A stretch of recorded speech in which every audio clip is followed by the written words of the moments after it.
La ilaha illallah. Afdalu dzikri fa'lam annahu la ilaha illallah. Karena di dalam la ilaha illallah itu ada kata ilah, beralihah. Allah jadi ilah. Jadi kalau kita sudah mengatakan la ilaha illallah dalam tugas legasi sebagai hamba Allah ini, maka maknanya tidak ada lagi yang ditakuti kecuali Allah. La marhuba illallah. Al-Muslimun TV.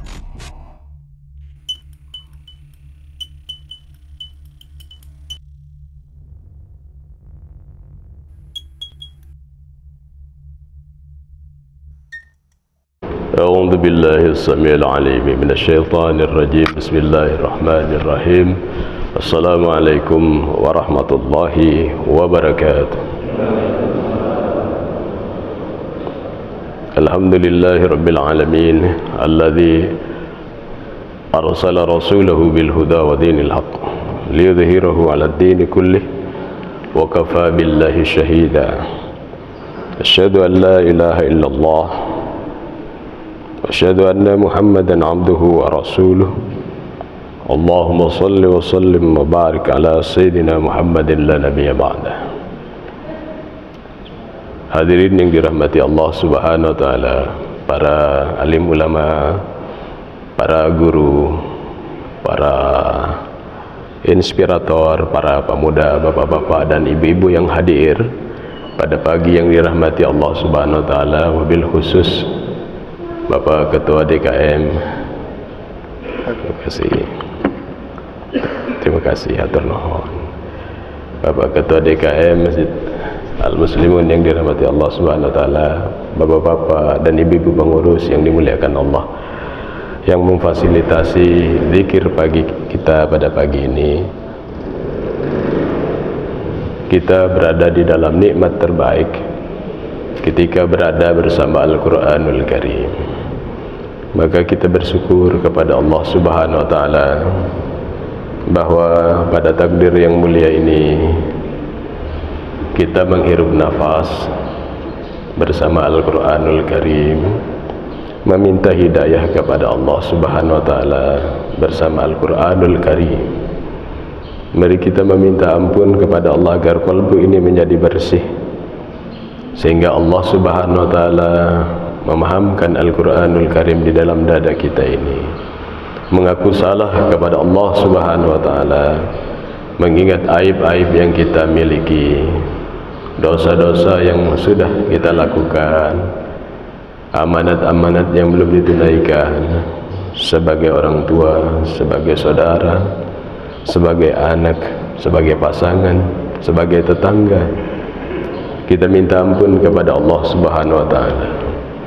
Astaghfirullahaladzim, astaghfirullahaladzim, astaghfirullahaladzim wa atubu ilaih. Astaghfirullah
Allah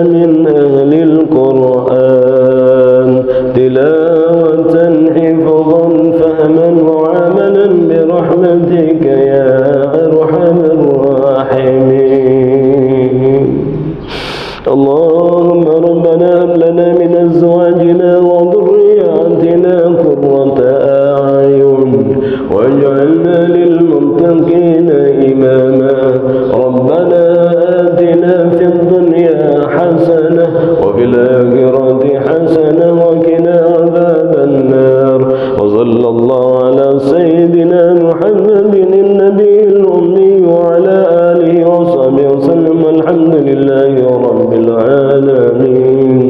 الفاتحة. أعوذ بالله من الشيطان الرجيم. بسم الله الرحمن الرحيم. الحمد لله رب العالمين الرحمن الرحيم مالك يوم الدين إياك نعبد وإياك نستعين اهدنا الصراط المستقيم صراط الذين أنعمت عليهم غير المغضوب عليهم ولا الضالين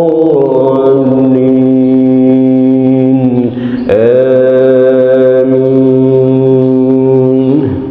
تقبل doanya ya Allah ya Rabbal Alamin. Hadirin yang dirahmati Allah Subhanahu wa taala, mari kita bersama-sama membuka kitabullah Al-Qur'anul Karim, yaitu pada ayat yang ke-39 surat Al-Baqarah.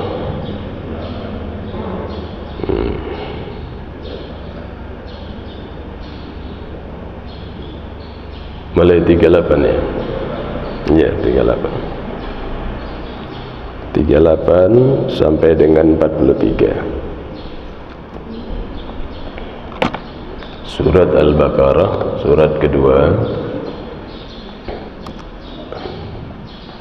ayat yang ke-38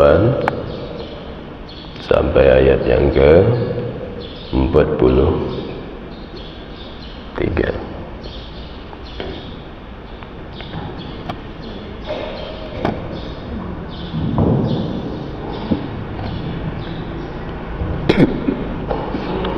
أعوذ بالله من الشيطان الرجيم. أعوذ بالله من الشيطان الرجيم. بسم الله الرحمن الرحيم.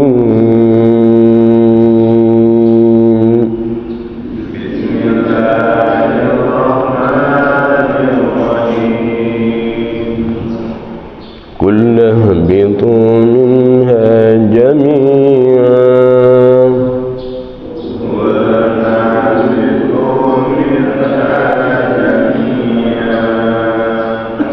فإما يأتينكم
يا بني إسرائيل اذكروا نعمتي التي أنعمت عليكم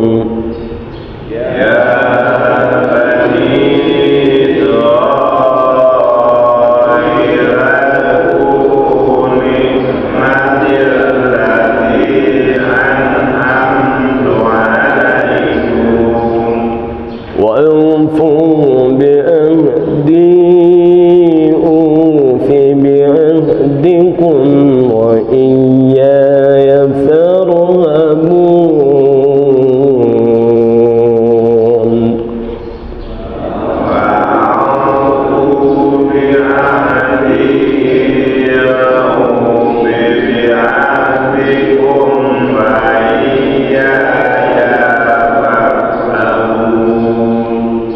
وآمنوا بما أنزلت مصدقا لما معكم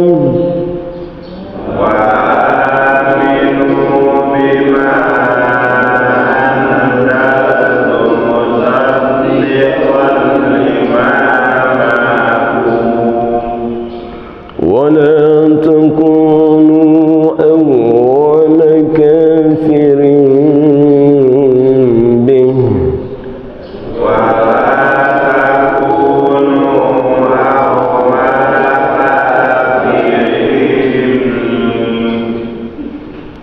ولا تشتروا بآياتي ثمنا قليلا وإياي فاتقون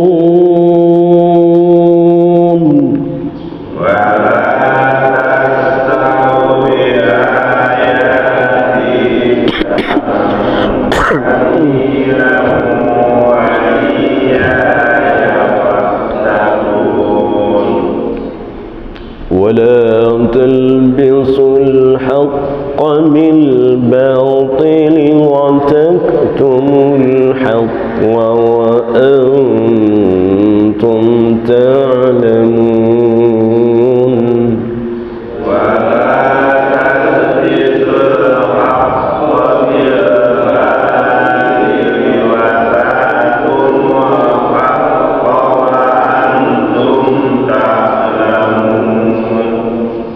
وأقيموا الصلاة وآتوا الزكاة واركعوا مع الراكعين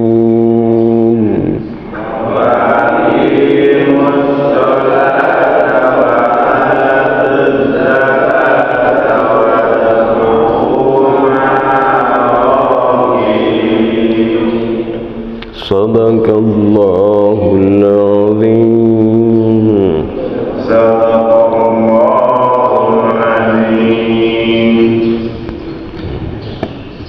Dengan nama Allah yang Maha Pengasih, Maha Penyayang, kami berfirman, turunlah kamu semua dari surga. Kemudian jika benar-benar datang petunjuk kepadamu, maka barang siapa yang mengikuti petunjukku, tidak ada rasa takut pada mereka, dan mereka tidak bersedih hati. Adapun orang-orang yang kafir dan mendustakan ayat-ayat kami, mereka itu penghuni neraka, mereka kekal di dalamnya. Wahai Bani Israel, ingatlah nikmatku yang telah aku berikan kepadamu, dan penuhilah janjimu kepadaku. Niscaya aku penuhi janjiku kepadamu, dan takutlah kepadaku saja. Dan berimanlah kamu kepada Al-Quran yang telah aku turunkan, yang membenarkan Taurat yang ada pada kamu. Dan janganlah kamu menjadi orang-orang pertama kafir kepadanya. Janganlah kamu jual ayat-ayatku dengan harga murah, dan bertakwalah hanya kepadaku. Dan janganlah kamu campur adukan kebenaran dengan kebatilan. dan janganlah kamu sembunyikan kebenaran sedangkan kamu mengetahuinya.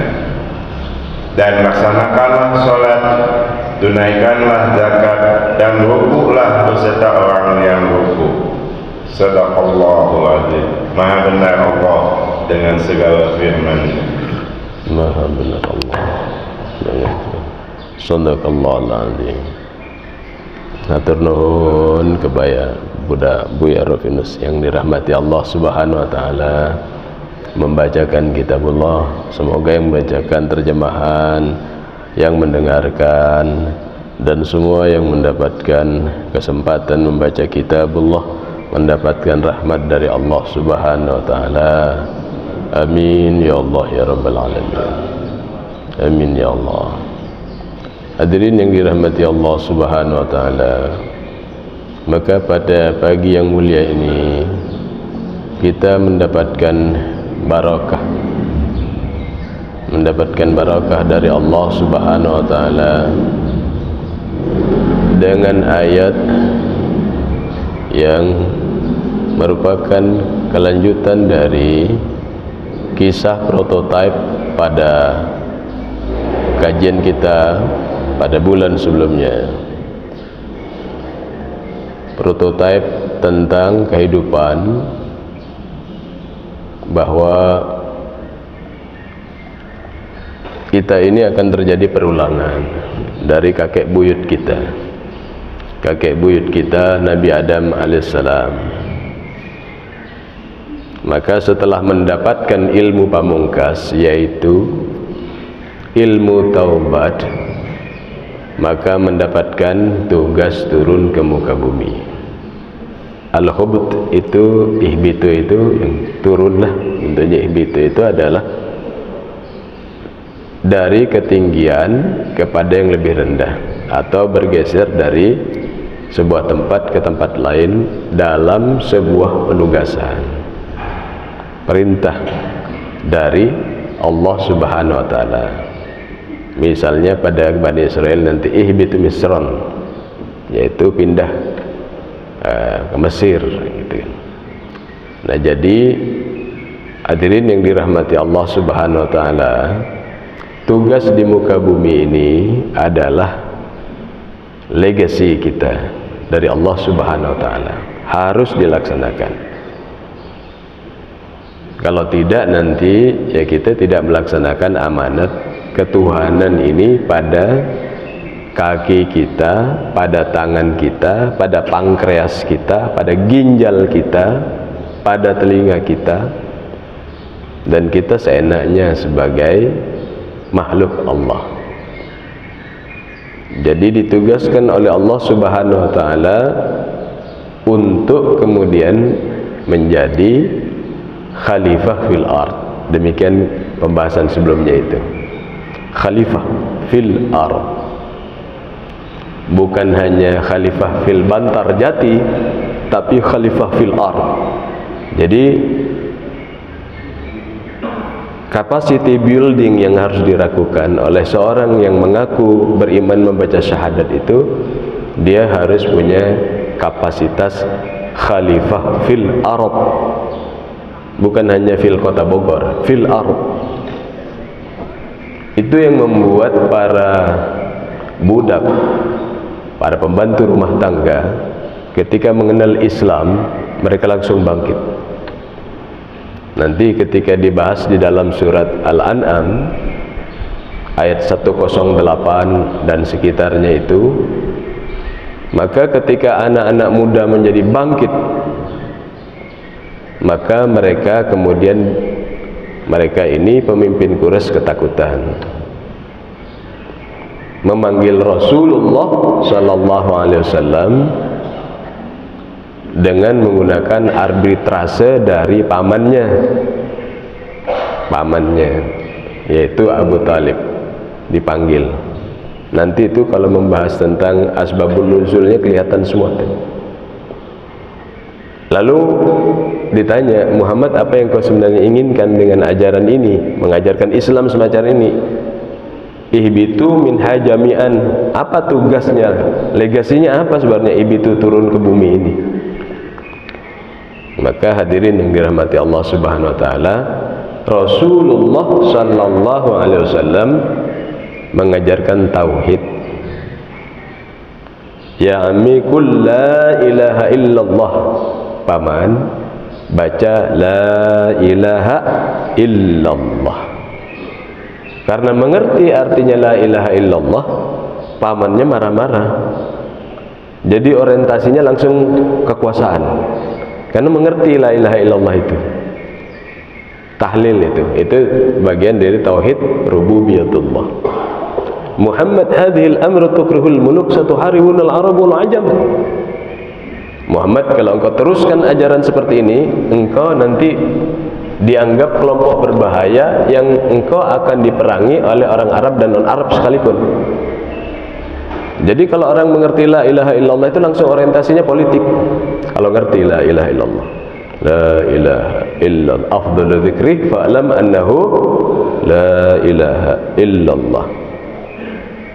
Karena di dalam la ilaha illallah itu ada kata ilah, beralihah. Allah jadi ilah. Jadi kalau kita sudah mengatakan la ilaha illallah dalam tugas legasi sebagai hamba Allah ini, maka maknanya tidak ada lagi yang ditakuti kecuali Allah. La marhuba illallah. Ini kaitannya dengan ayat yang ke-40 itu. Wa iyaya farhabun. Hanya kepadaku saja kata Allah engkau takut, jangan ke yang lain-lain.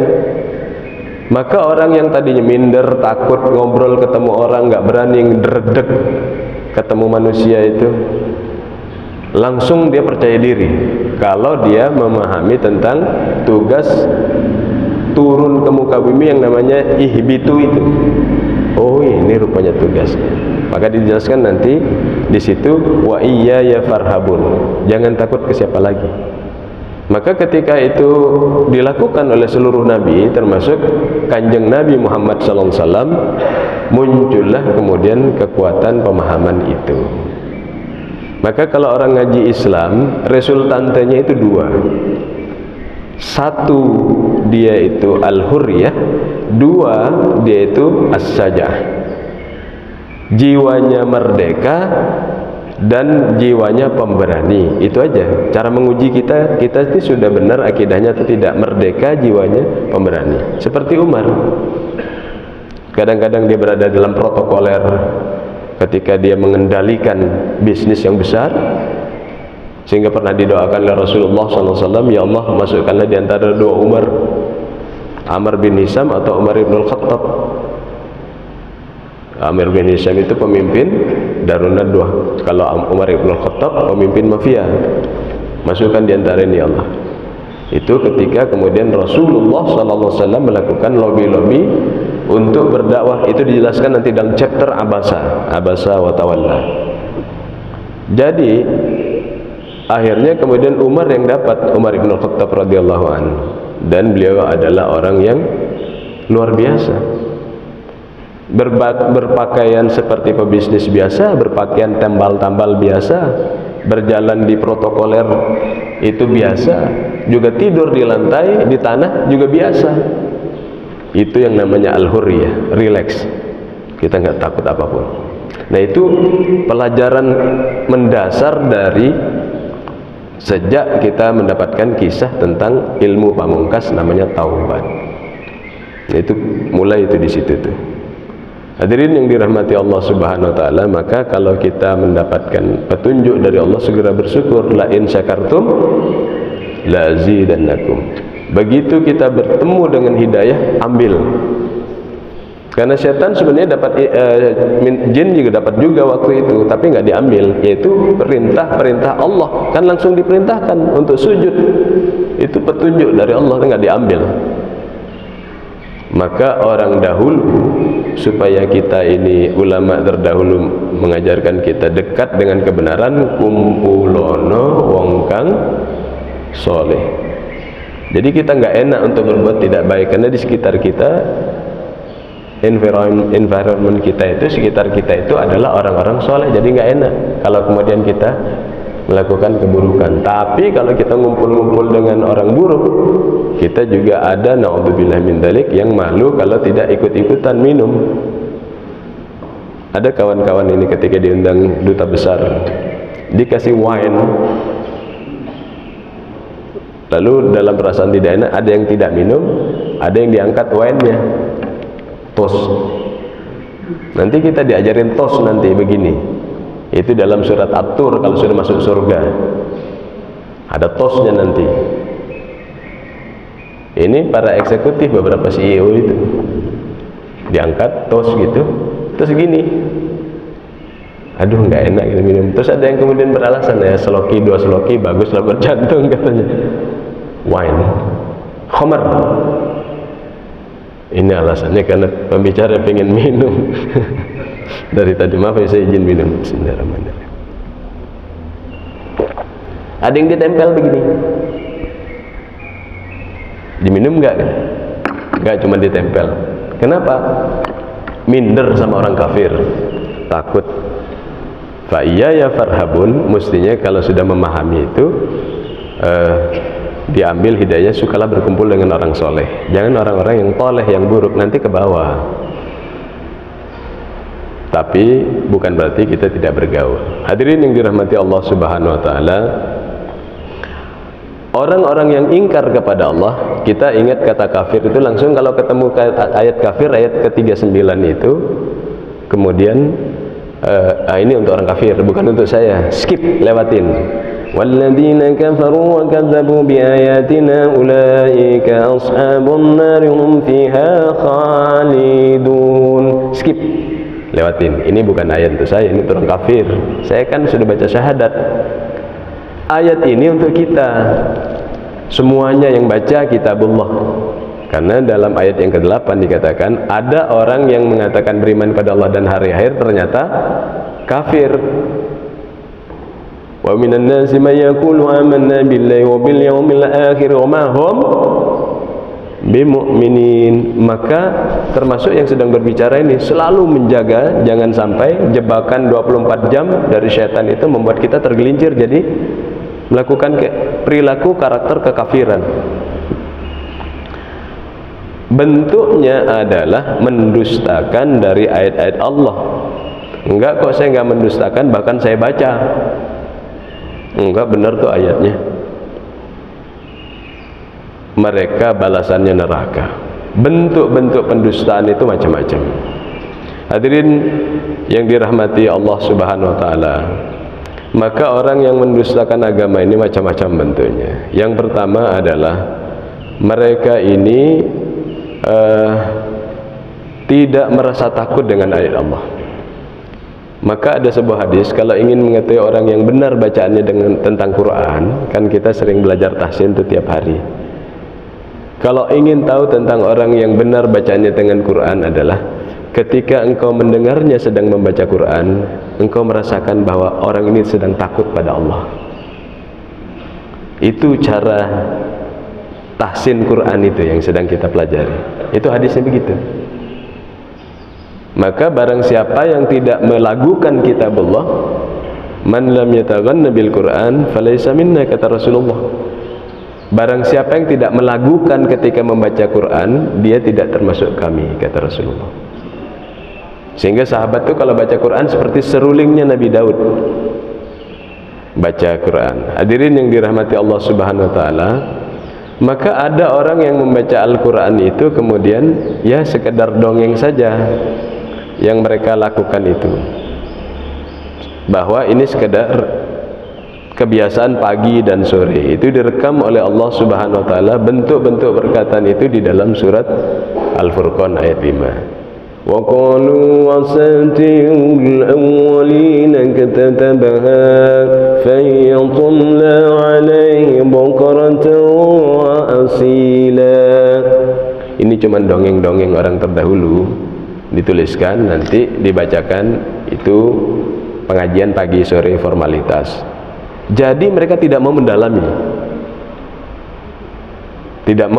dan dia percaya itu cuma dongeng Nabi Nuh. Untuk masalah kehidupan sehari-hari mereka nggak menggunakan literasinya.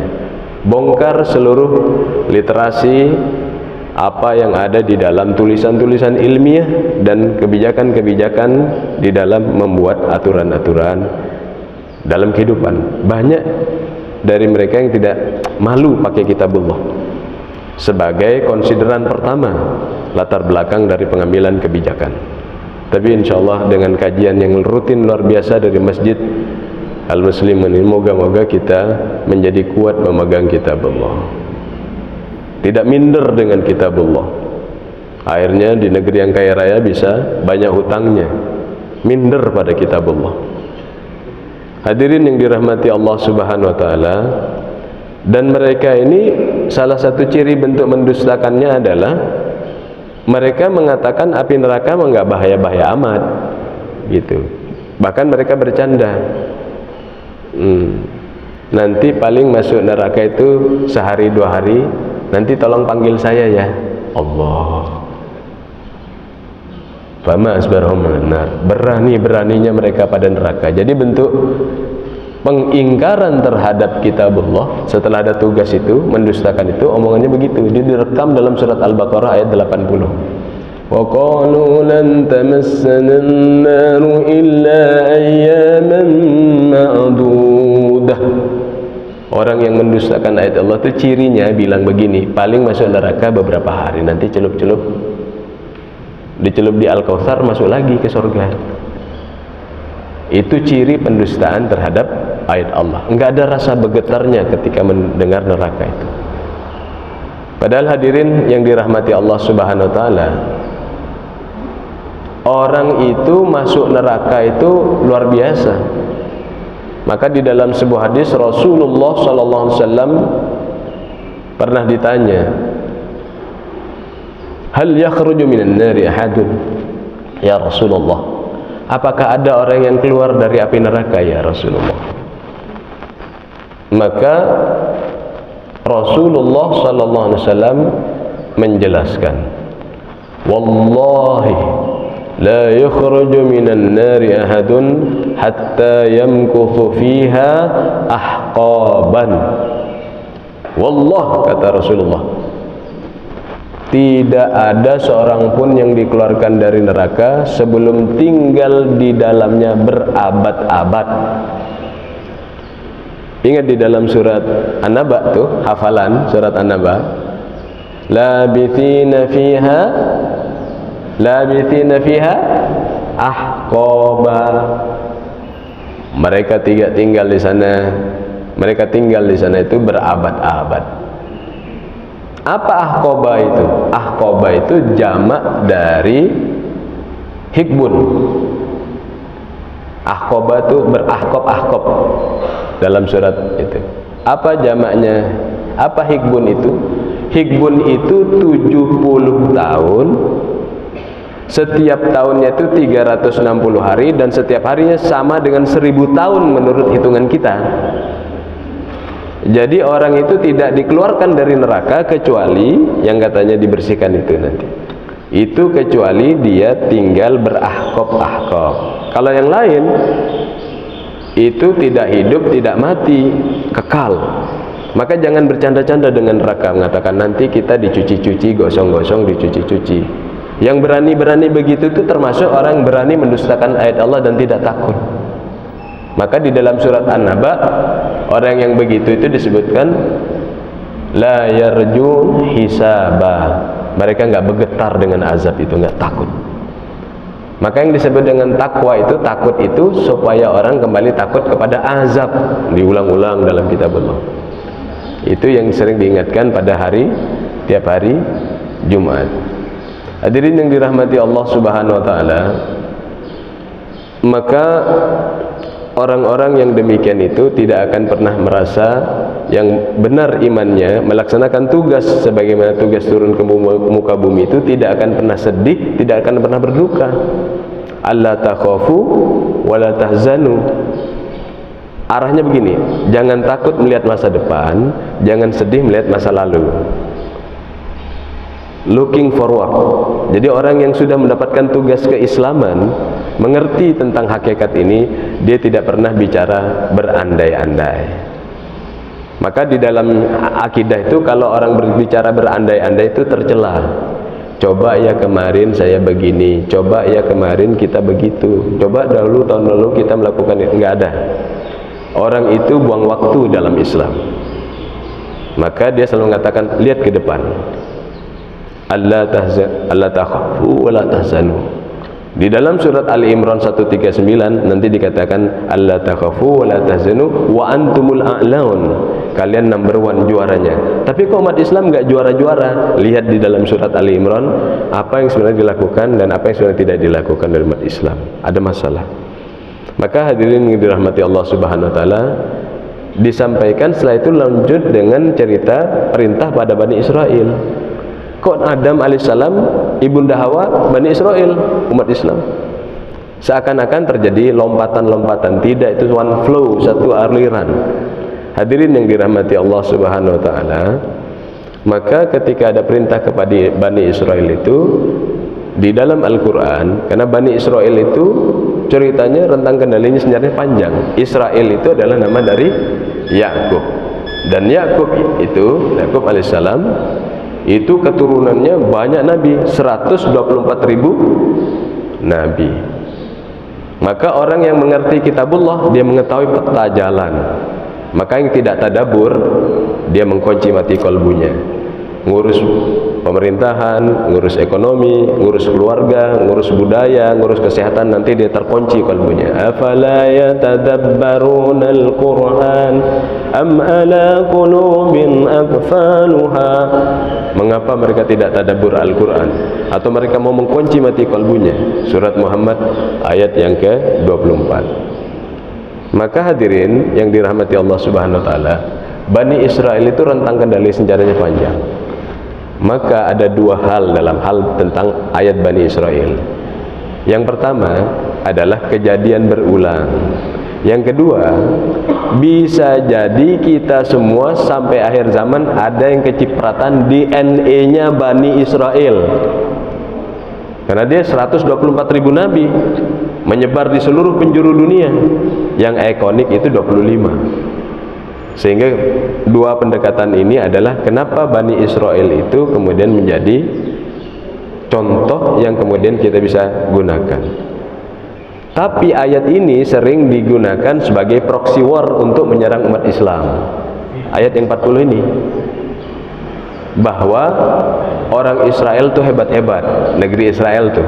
Kita dibuat permainan semantic game namanya. Desainnya itu penelitiannya dahsyat. Semantic game itu namanya.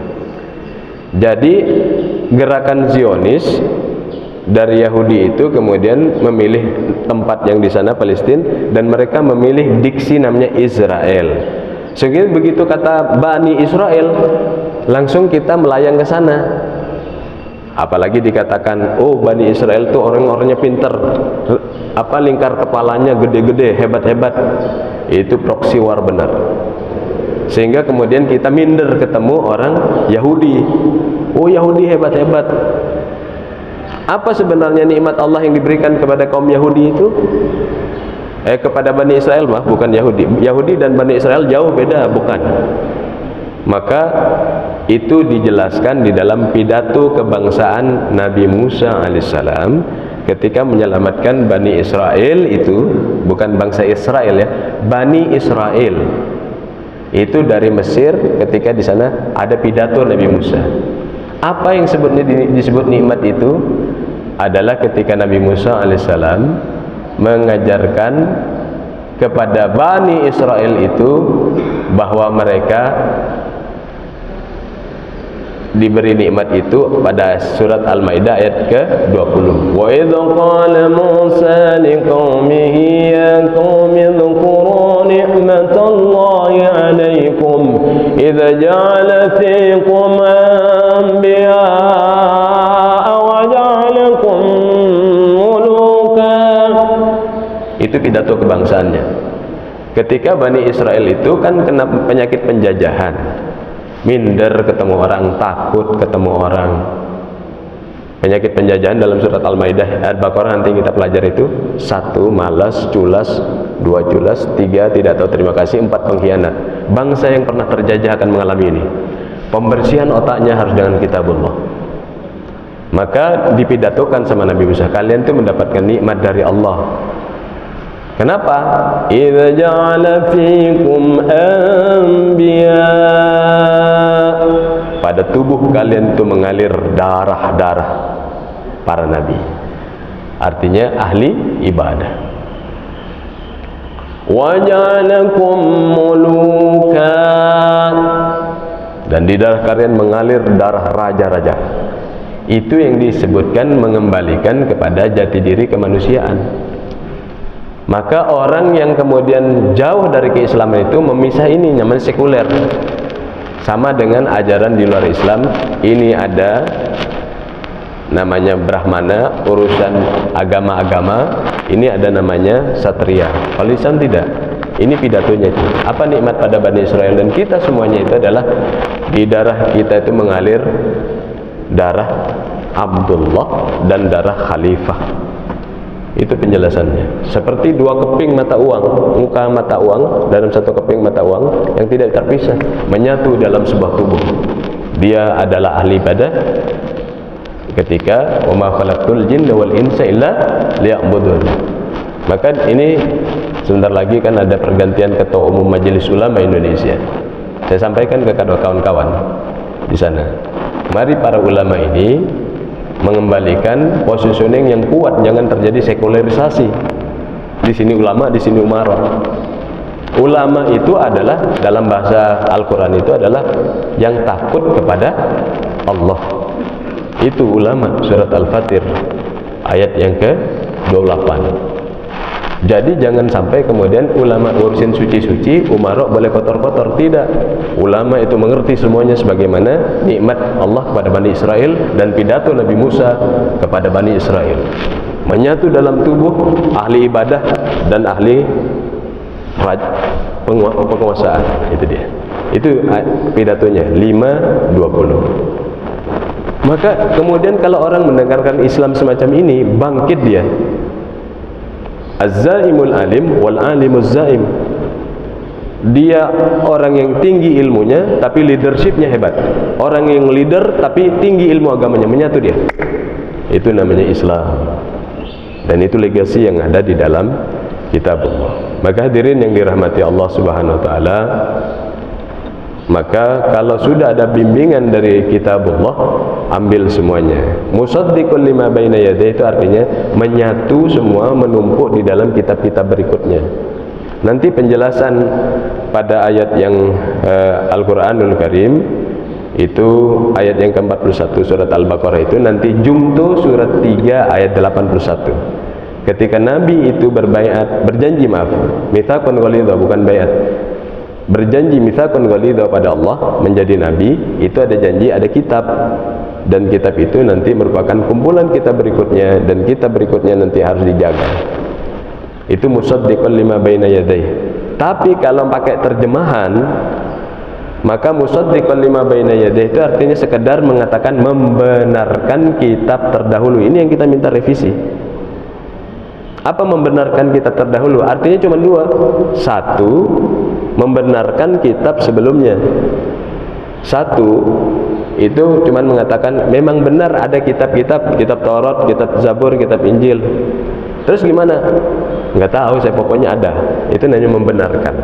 Yang kedua, membenarkan artinya membetulkan atau revisi. Maka kemudian mengatakan Quran ini revisi dari Taurat dan Injil.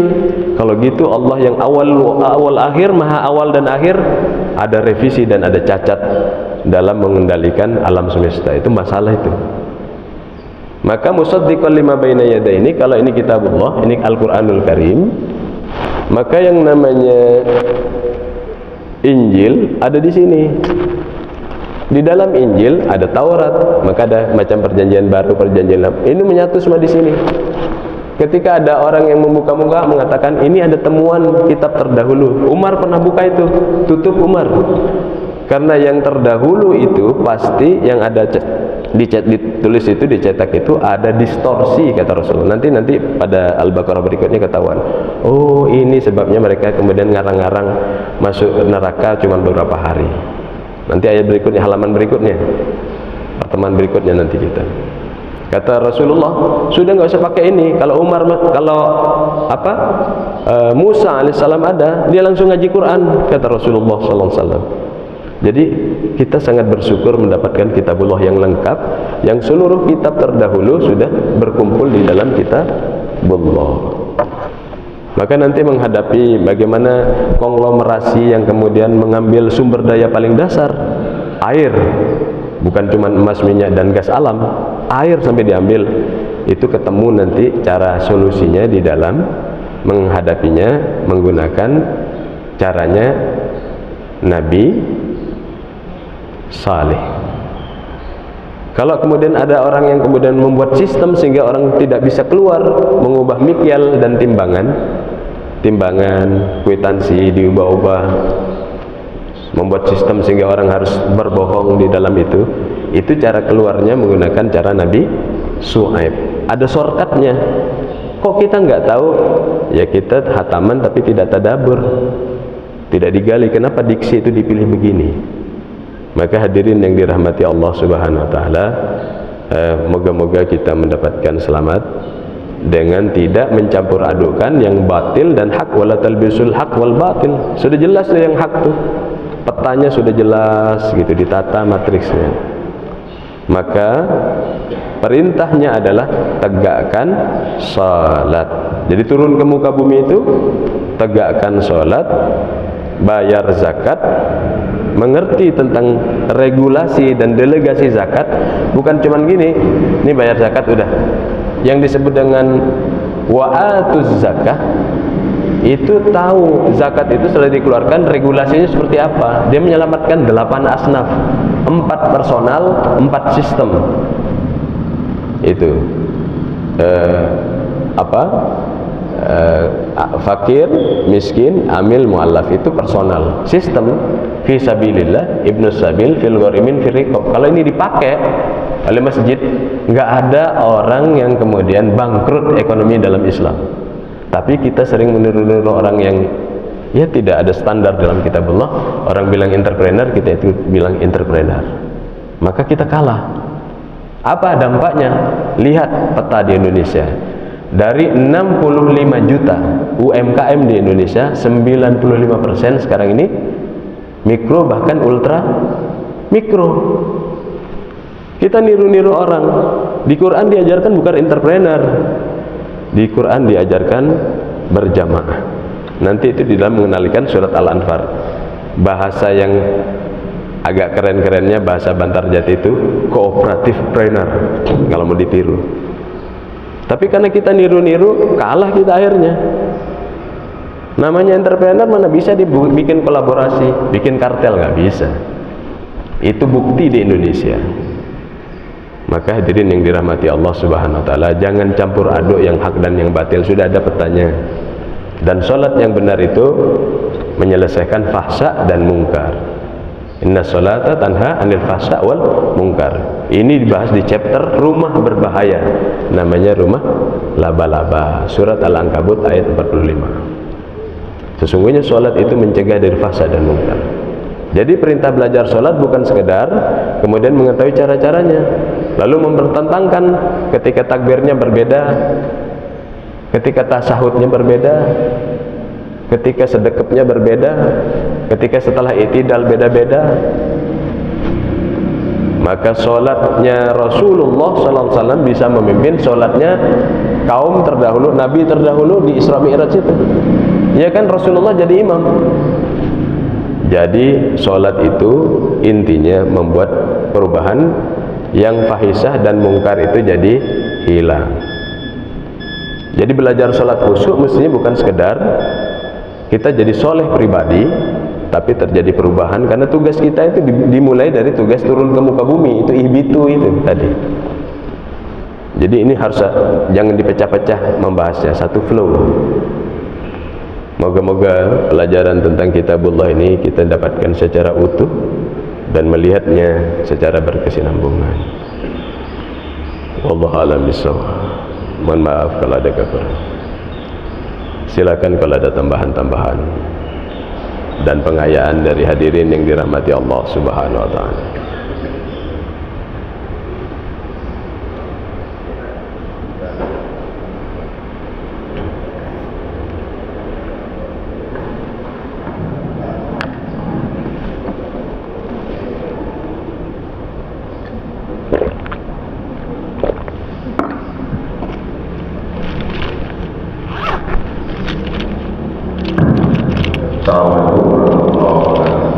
Waalaikumsalam warahmatullahi wabarakatuh. Ada dua hal yang ingin kita jelaskan dari Pak Ustaz. Yang pertama, barangkali sudah pernah diuraikan. Sebetulnya Al-Baqarah itu artinya kan sapi betina, Ustaz. Apa sih sebetulnya yang terisi dalam kandungnya? Apakah ada hubungannya dengan sapi yang disembah oleh orang Hindu? Sapi disembah orang Hindu? Ya, karena orang Hindu itu dia menginginkan sapi betina. Sapi. Apakah Allah menciptakan sapi betina? Apa hubungannya dengan orang Hindu? Apa sebetulnya terkandung dalam arti sapi betina? Yang pertama, Ustaz. Yang kedua, kita sebentar lagi akan memilih pemimpin, Pak Ustaz. Kami jarang sekali mendengar endorse daripada ulama-ulama terhadap jamaah-jamaah. Apa yang akan kita pertimbangkan untuk memilih pemimpin, baik di DPR, pemimpin presiden dan sebagainya? Sepertinya ulama agak sungkan membicarakan masalah ini.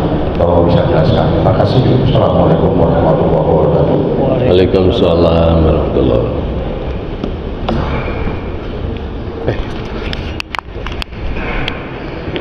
Terima kasih. Jadi memang kalau kita tadabbur, saya sangat sepakat, renungkan dulu nama babnya. Kita mau tadabbur bab apa? Nah, kita hari ini sedang tadabbur bab Al-Baqarah. Misalnya suatu saat kita kemudian tadabbur bab An-Nisa, itu satu bab dibahas. Jangan sampai kemudian hanya milih-milih ayat, beriman pada sebagian dan meninggalkan pada sebagian. Apalagi ayatnya dipotong, hanya membahas sebagian ayatnya, ayat satu separuhnya nggak dibahas. Kalau mau tadabbur, renungkan kenapa kita bahas ayat ini dan ayat ini berada di bab ini. Saya setuju. Jadi setelah kita renungi, ternyata nanti kita akan ketemu bahwa oh, rupanya di dalam Al-Baqarah ini, kenapa kemudian disebut seperti itu? Ada dua sapi. Sapi sungguhan dan sapi emas. Itu nanti ketemunya begitu. Sapi sungguhan dan sapi emas. Kalau yang sapi sungguhan ini nanti berkenaan dengan bagaimana caranya kita melihat orang-orang yang bermasalah di dalam agama dan berbuat kerusakan itu memang suka mempersulit di dalam kehidupan. Kalau bisa sulit, kenapa dipermudah? Nah itu penyakit sapi sungguhan itu nanti itu berulang sampai akhir zaman. Itu kejadiannya ketika kemudian ada yang mati, meninggal, lalu kemudian saling menuduh siapa yang membunuh, singkat cerita begitu. Lalu pakai sapi, paha sapi dihidupkan dan sebagainya. Tapi sapinya harus begini. Tapi kemudian mereka bilang, bagaimana kalau warna sapinya kayak apa, usia sapinya kayak apa? Tidak memiliki kekuatan di dalam responsif terhadap perintah-perintah ketuhanan. Itu ketemu nanti di situ cerita tentang sapi hidup itu. Maka ciri orang yang benar, nah itu, karena di surat Al-Baqarah itu berbicara tentang karakter bangsa terjajah.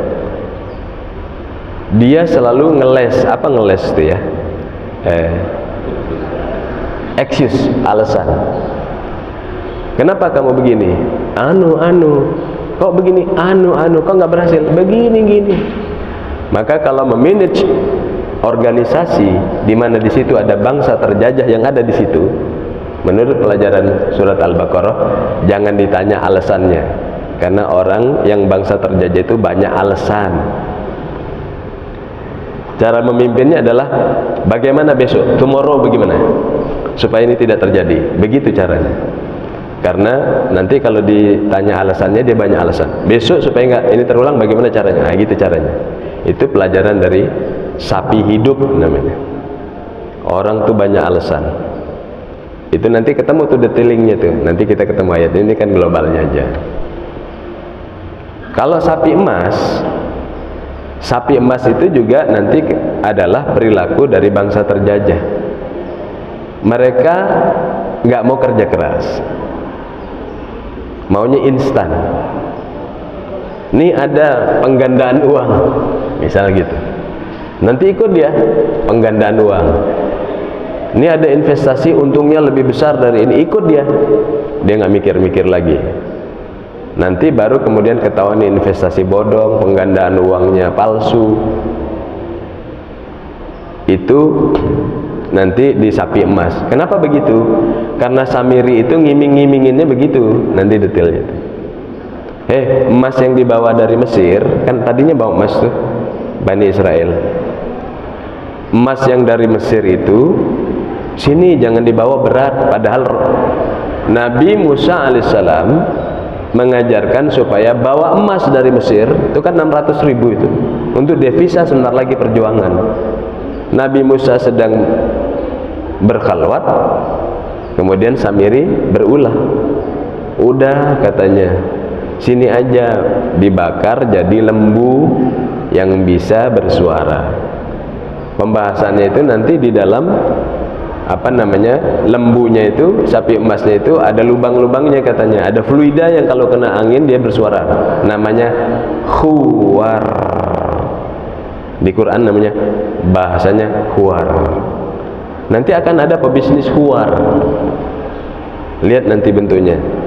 Oh, bangsa terjajah ini bisa ditakut-takuti dengan, diiming-imingi dengan bisnis khuwar. Diterjemahkan sebagai lenguhan sapi. Jadi sapi emasnya itu bisa melenguh seperti khuwar, seperti lenguhan. Jadi mereka bilang, Samiri bilang, ini emasnya disatuin aja, lalu dibakar, dijadikan patung sapi, tinggal minta nanti dia keluarkan suara khuwar itu, nanti bisa kayak mendadak. Maka anak-anak muda yang kena penyakit semacam ini nggak mau punya etos kerja keras, nggak mau. Itu penyakit yang tadinya memang dari dahulu penyakitnya kaum Nabi Musa. Ya laita lana mithla Qarun innahu huwa hazzun adim. Ibu-ibu, bapak-bapak bawa anaknya, lihat tuh konvoinya Qarun, orang kayak gitu tuh, sukses tuh, bagus. Sehingga anaknya nggak lagi kerja keras. Itu penyakit bangsa terjajah, nggak mau kerja keras dia, maunya instan. Anak-anak di mal-mal itu kadang-kadang mereka menggadaikan harga dirinya hanya untuk gagah-gagahan, dapat handphone dan sebagainya. Itu penyakit bangsa terjajah. Dikupas nanti di dalam ceritanya Samiri. Mulai dari yang miskin sampai yang punya harta terpedaya. Itu nanti namanya sapi emas. Tapi kalau sudah dikuasai, maka huwarnya itu yang tadinya menggambarkan harapan, nanti bisa kaya, nanti bisa sukses, nanti bisa ini, huwarnya berubah nanti menjadi lenguhan yang menakutkan. Itu namanya mengancam publik, bisnis dengan mengancam publik. Itu nanti kelihatan di sana. Sehingga orang jadi ketakutan. Ini sapi udah bilang begini, sapi udah bilang begini. Padahal cuman khuwar namanya, lenguhan sapi, tapi seakan-akan sungguhan. Itu nanti akan berulang sampai akhir zaman. Itu namanya surat Al-Baqarah. Saya tidak tahu apakah saya tidak mendalami tentang Hindu, Pak. Saya tidak mendalami. Tapi penyembahan terhadap sapi betina yang dibuat oleh Samiri itu menunjukkan betapa bodohnya kaum itu. Mestinya dia bisa mengendalikan sumber daya, dia ditipu. Nah, itu nanti tipuan-tipuannya, jenis tipuan-tipuan Samiri nanti kita bongkar pada ayat berikutnya dalam surat Al-Baqarah. Itu ada tuh nanti, tipuan 1, tipuan 2, tipuan 3. Kalau zaman sekarang nanti itu namanya tipuan eksplorasi sumber daya. Siklus tipuan eksplorasi sumber daya. Nanti kita ketemu pada itu detailnya, tapi kira-kira begitulah. Dan bangsa terjajah bisa diambil kekayaannya, emasnya, minyaknya, hutannya dengan cara siklus eksplorasi sumber daya, tipuan-tipuan. Nanti tipuannya kita lihat, Pak, real terjadi. Nah itu. Jadi lalu bagaimana dengan kepemimpinan? Maka di dalam surat Al-Baqarah nanti akan disampaikan tentang kehebatan kaum yang kembali kepada Allah setelah ada bencana dan sebagainya itu. Maka mereka akan mendapatkan orang-orang terbaik kalau ada syaratnya, Pak. Kalau kaum itu kemudian mau menjadi baik. Kan sudah diurai itu penyakit-penyakit bangsa terjajah itu. Ini penyakitnya, ini penyakitnya. Nah, jumto surat Al-A'raf ayat 96. Walau anna ahlal qura amanu wattaqaw la fatahna 'alaihim barakatin minas sama'i wal ard walakin kadzabu fa akhadnahum bima kanu yaksibun. Shadaqallahul adzim. Kalau saja mayoritas penduduk sebuah negeri itu benar-benar iman dan takutnya pada Allah, nanti kami ambil alih, kata Allah, barakah kami ambil alih, nanti turun dari langit, dari bumi, kami yang menyemburkannya dari bumi, kami yang menurunkannya dari langit. Tapi mereka mendustakan, walakin kadzabu bi ayatina, mereka mendustakan ayat-ayat kami siksa mereka secara beruntun. Jadi Pak, di dalam ayat itu surat Al-A'raf 96 kaitannya dengan bagaimana mengobati bangsa terjajah ini. Kita punya legacy dari Ihbitu, turun dari tugas ke muka bumi tadi itu membuat banyak orang mayoritas iman dan takut pada Allah. Kalau nanti rakyatnya itu mayoriti itu Pak 50% plus 1. Kalau mayoritas itu benar imannya takut pada Allah, maka nanti yang terpilih Pak, pemimpinnya pasti iman takut pada Allah. Tapi kalau kita membiarkan mayoritas ini bodoh seperti bangsa terjajah, maka jangan salahkan kalau pemimpinnya, presiden yang terpilih juga seperti bangsa terjajah, takut pada bangsa lain.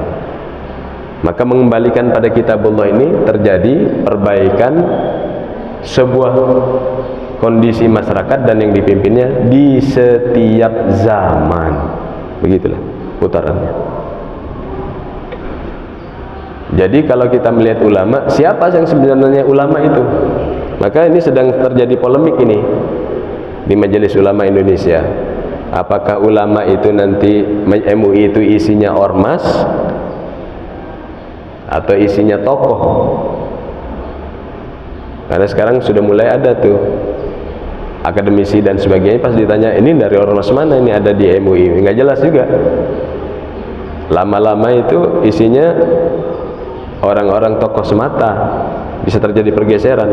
Saya akan mengatakan pada saat nanti pergantian ketua umum ini, kembalikan pada khitbah bahwa ulama yang masuk ke majelis ulama itu harus berasal dari organisasi massa Islam. Kalau tidak nanti ada dua hal. Siapa yang memvalidasi yang mengaku ulama tidak diutus oleh sebuah jamaah, lalu kemudian dikatakan ulama karena misalnya pertimbangan akademisi dan sebagainya, itu nanti rame itu. Yang kedua, kalau dia berbuat moral hazard suatu saat, siapa yang bertanggung jawab? Kalau dia perwakilan dari Persis, perwakilan dari Nahdlatul Ulama, dari santri Muhammadiyah bisa menjewernya. Tapi kalau nggak jelas, repot nanti majelis ulama. Saya sampaikan ini waktu Rabu kemarin, 2 pekan yang lalu, waktu One Team dipimpin Pak Wapres, itu disampaikan, Pak, sudah mulai diangkat itu isu itu. Dan saya sampaikan, ulama ini sebenarnya bukan karena pakaiannya. Ulama itu adalah innama yakhsyallahu min ibadihil ulama. Yang takut kepada Allah itulah ulama, bukan dilihat dari cara berpakaiannya. Jadi saudara-saudara, bapak-bapak dan ibu-ibu, ini para ulama ketika pada takut kepada Allah. Jangan hanya melihat ulama itu dari stereotip pakaiannya. Kita yang takut pada Allah itu ulama, bergetar pada Allah ketika disebut nama Allah. Nah, jadi moga-moga kapasitas seperti pidatonya Nabi Musa alaihissalam, yang itu dia punya darah pemimpin dan darah agamawan, itu muncul mayoritas di negeri ini, sehingga yang terpilih nanti presidennya yang model begitu. Tergantung kita, rasa takut kita pada Allah, ulama. Demikian saya kira. Hadirin yang dirahmati Allah Subhanahu wa taala, ini sharing yang luar biasa. Mau sharing? Silakan. Silakan Pak Faisal. Assalamualaikum warahmatullahi wabarakatuh. Waalaikumsalam. Di ayat 40 ada yang menarik. Di akhir ayatnya, wa aufu bi ahdiya ufi bi ahdikum wa iyaya farhabun. Mengenai konteks ini kan dulu kan Allah berfirman langsung tuh kepada Bani Israil yang tambang. Nah, konteks saat ini dengan ulama tadi bilang juga seperti ini, memaknai ini gimana pada saat ini? Waktu itu kan Allah berfirman langsung tuh. Nah, konteks bahasa ini siapa yang berikatkan itu, memberi tugas itu gitu. Demikian Pak Ustaz. Yeah.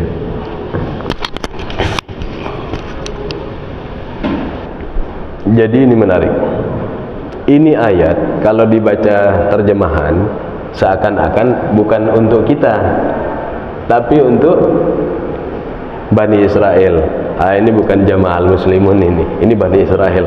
Apalagi pikirannya langsung negeri Israel, jauh.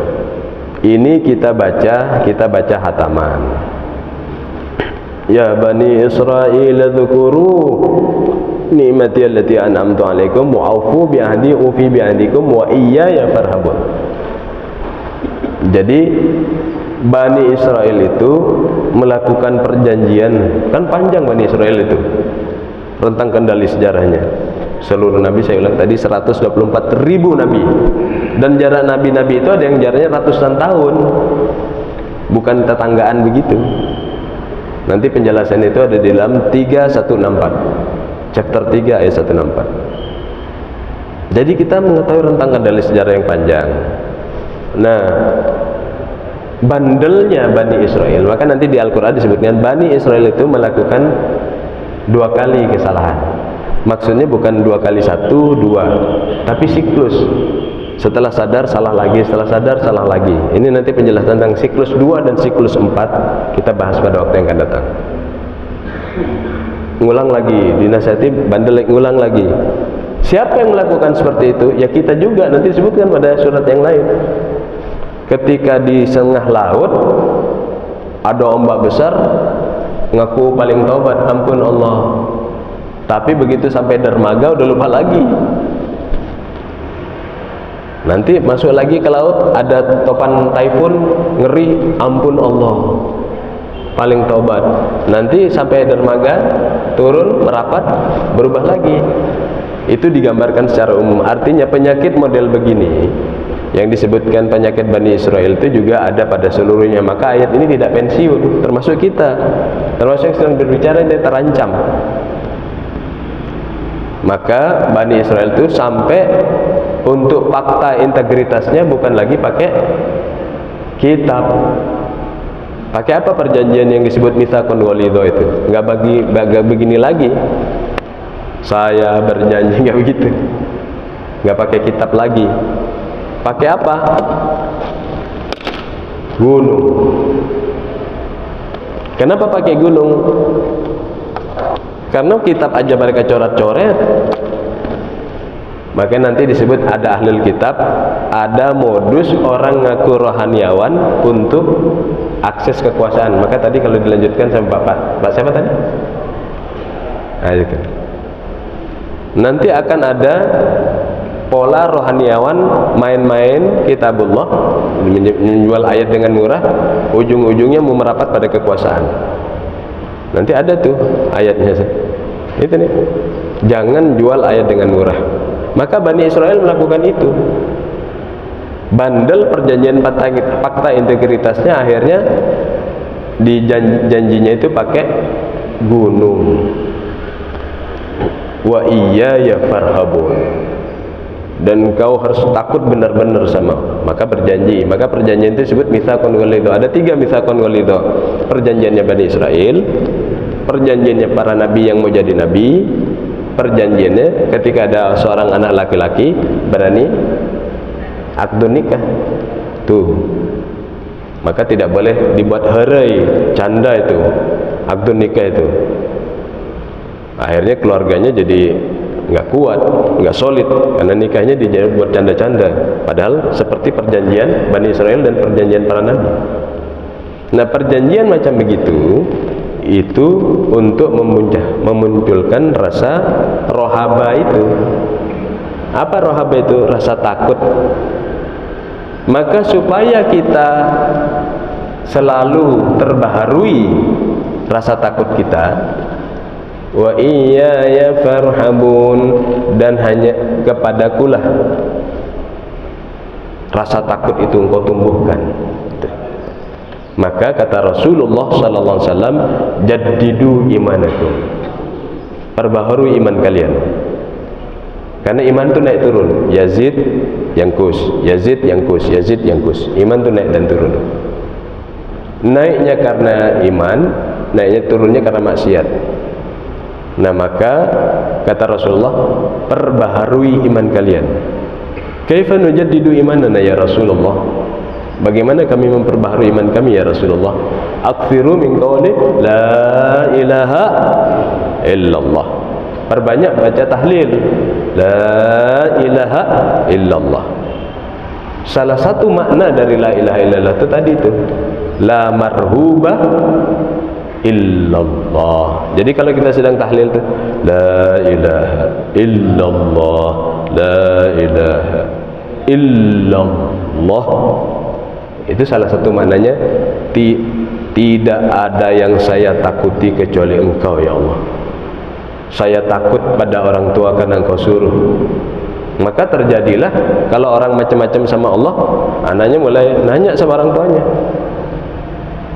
saya takut pada orang itu karena orang itu takut padamu ya Allah. Kalau dia udah sombong pada Allah, naik sayap kita.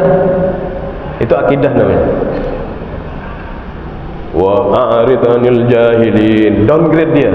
Maka Abu Jahal itu, Abul Hakam, di downgrade sama budak-budak dan pembantu rumah tangga. Hanya pada Allah saya takut. Begitu. Muhammad ini bahaya nih ajaran begini. Wa iyaya farhabun, karena arti la ilaha illallah itu la marhuba illallah. Tidak ada yang saya takuti setelah ini kecuali engkau ya Allah. Mau engkau perintahkan apa saya? Jadi kalau kita sedang takut diserang orang, takut ditekan orang, takut ditekan makhluk, caranya supaya wa iyaya farhabun itu baca tahlil la ilaha illallah. Itu deklarasi itu. Tidak ada yang saya takuti kecuali engkau ya Allah. Terus tidak ada yang saya takuti kecuali engkau ya Allah. Nah, hadisnya nanti kalau ada orang tidak takut pada selain Allah, takutnya hanya pada Allah, maka Allah akan membuat makhluk di sekitarnya segan kepadanya. Wajar kalau orang banyak tahlil itu dia berwibawa. La ilaha illallah. Enggak ada yang saya takuti kecuali engkau ya Allah. Ketemu sama presiden rileks saja. Ketemu sama menteri rileks saja. Ketemu sama orang kaya rileks saja. La ilaha illallah. Tidak ada yang saya takuti. Tidak sombong juga. Ketemu sama orang asing, investor, la ilaha illallah. Tidak yang saya takuti kecuali engkau ya Allah. Tidak sombong juga. Tapi kata Rasulullah, kalau ada orang tidak takut pada Allah, artinya ya dia sholat nggak sungguh-sungguh pada Allah, tapi kalau ngelobi orang, bahkan kadang-kadang ditiru-tiru perbuatannya, kemaksiatannya demi lobby. Wah, kalau ada orang yang tidak takut pada Allah, kata Rasulullah, nanti orang itu akan dibuat oleh Allah qalbunya kecut melihat orang. Jadi ketemu orang ketakutan, grogi. Kenapa? Qalbunya tidak bersih, tidak takut pada Allah. Jadi bagaimana membersihkan, mencas iman ini supaya wa iyaya farhabun la ilaha illallah. Enggak ada yang saya takuti Nanti gimana nih, ada yang nagih? Ah, biar aja. La ilaha illallah. Minta tolong solusinya. Saya tidak takut kecuali Engkau. Gimana, ada debt collector? La ilaha illallah. Gimana nanti ada biaya untuk anak mau sekolah, istri harus berobat? La ilaha illallah. Tidak ada yang saya takuti kecuali Engkau. Karena arti la ilaha illallah salah satunya juga la marju'a illallah. Tidak ada yang saya harap-harapkan, saya akan harap-harapkan kecuali Engkau ya Allah. Yang lainlah nomor berapa? Engkau dulu. Anak sakit berat, butuh profesor untuk pengobatannya, ahli medisnya. Istri sedang punya masalah besar. Tidak ada yang saya takuti menghadapi masalah ini kecuali Engkau ya Allah. La ilaha illallah. Maka pahalanya la ilaha illallah itu mengalahkan timbangan yang lain. Nabi Musa alaihissalam pernah minta, apa pahala, amal pahala yang paling besar ya Allah? Qul la ilaha illallah. Ucapkan la ilaha illallah. Ada lagi ya Rasul, ya Allah, kata Musa alaihissalam. Musa taklima yang dialog dengan Allah. Qul la ilaha illallah. Ada lagi ya Allah. Qul la ilaha illallah. Lalu disebutkan Musa, kalau la ilaha illallah itu ditimbang, dia mengalahkan beratnya langit dan bumi. La ilaha illallah. Maka saya heran juga ketika orang kemudian menganggap remeh tahlilan. La ilaha illallah. Kalau ngerti maknanya itu, penguasa ngeri dengarnya. Penguasa Quraisy kayak tadi itu ngeri. Karena orang jadi tidak takut lagi kecuali pada Allah. Orang lagi tidak berharap lagi kecuali pada Allah. Nanti adalah mahbuba ilallah dan sebagainya. Tapi karena berkenaan dengan ayat 40, la marhuba ilallah. Lagi gemeter nih, gimana nih masalah bisnis mau hancur gimana? Langsung tahlil. La ilaha illallah. Enggak ada yang saya takuti kecuali Engkau ya Allah. Allah kufuwan ahad. Tidak ada lagi yang setara dengan Engkau menyelesaikan masalah ini. Langit dan bumi, apalagi cuma bisnisku. La ilaha illallah. Itu namanya wa iyaya warhabu. Wallahu a'lam bishawab. Moga-moga kita diberikan kekuatan dengan wirid yang banyak, zikrullah yang banyak. Amin ya Allah. Lebih kurangnya mohon maaf. Terima kasih sharing yang dahsyat Bapak Faisal Nasution. Bapak tadi saya lupa namanya. Insyaallah kita ketemu pada waktu yang akan datang. Terus zikrullah sampai titik darah penghabisan. Kita tidak tahu kapan itu terjadi. Kita akhiri dengan hamdalah dan doa kafaratul majelis dan doa penutup Quran. Alhamdulillahirabbil alamin. Subhanakallahumma rabbana wa bihamdika asyhadu an la ilaha illa anta astaghfiruka wa atubu ilaik. Allahumma arhamna bil Quran waj'alhu lana